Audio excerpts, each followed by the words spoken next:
அதே கிருஷ்ணா அழகான நீலகண்ட பர்வதம், ஜோரான பத்ரிகாசிரம கோவில்.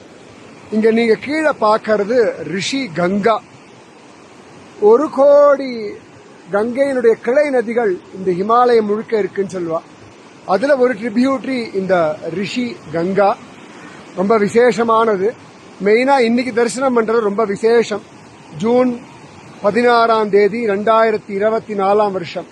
ஏன்னா இன்னைக்கு தான் அவ்வளவு அழகா கங்கா தசரா, கங்கா தசமி, கங்கை பூமியில ஆவிர்பவிச்ச நாள் இன்று. சோ இன்னைக்கு கங்கையை பார்க்கறதே அவ்வளவு விசேஷம். ரிஷி கங்கா, இந்த ரிஷி கங்கா அழகா அங்க நம்ம அலக்கநந்தாவோட சங்கமம் ஆயிடுறா. அலக்கநந்தா அலகாபுரியிலிருந்து வரா. அலக்கநந்தாவை பார்த்தாலே நினைச்சாலே பாவம் போயிடும் அப்படின்னு பகவான் கிருஷ்ணன்